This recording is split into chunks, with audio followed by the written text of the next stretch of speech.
Assalamualaikum warahmatullahi wabarakatuh. Perkenalkan, nama saya Putri Anghita Tarafita dari kelas 1A, jurusan Bimbingan Konseling Islam, Fakultas Dakwah di UIN Sultan Maulana Hasanuddin Banten.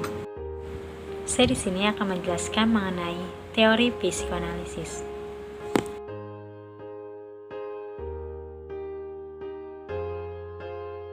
Sigmund Freud yang terkenal dengan teori psikoanalisis dilahirkan di Monrovia pada tanggal 6 Mei 1856 dan meninggal di London pada tanggal 23 September 1939. Sebagian besar hidup Sigmund Freud diabadikan untuk memformulasikan dan mengembangkan tentang teori psikoanalisisnya.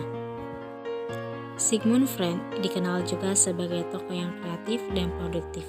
Menurut Freud, tingkah laku manusia digerakkan oleh dorongan-dorongan impulsif bawah sadar yang ditransformasi sedemikian rupa menjadi berbagai wujud tingkah laku termasuk perilaku artistik. Freud mengembangkan psikoanalisis sebagai kerangka teoritis dan metode untuk memahami dunia dalam jiwa manusia, memaparkannya hingga jadi sebuah teori psikologi umum yang menjadi kerangka pikir untuk menjelaskan tingkah laku. Teori psikoanalisis merupakan teori yang berusaha menjelaskan tentang hakikat manusia dan perkembangan manusia.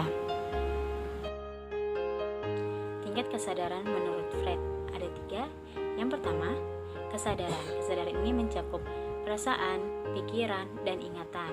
Kalau yang kedua itu prakesadaran yang mencakup mimpi, lamunan, dan salah ucap. Yang ketiga, ketidaksadaran seperti pengalaman traumatik. Tujuan teori psikoanalisis yaitu untuk membentuk kembali struktur kepribadian individu melalui pengungkapan hal-hal yang tidak disadari. Tahapan-tahapan perkembangan pada teori psikoanalisis ada 5. Yang pertama, fase oral pada usia 0-1 tahun. Kenikmatan dari diperoleh rangsangan melalui bibir, rongga mulut, dan kerongkongan, seperti kegiatan mengunyah dan menghisap makanan yang dapat menimbulkan kepuasan tersendiri. Kedua, fase anal pada usia 1-3 tahun. Seperti pengalaman pertama tentang pengaturan impuls-impuls dari luar, contohnya itu menahan buang air besar. Yang ketiga, fase palik pada usia 3-5 tahun, fokus terhadap perkembangan seksual dan fungsi alat kelamin. 4. Fase latensi pada usia 5 sampai awal pubertas, rangsangan seksual yang ditahan demi proses belajar. Kelima, fase genital pada usia dewasa, rangsangan yang terpusat pada alat kelamin.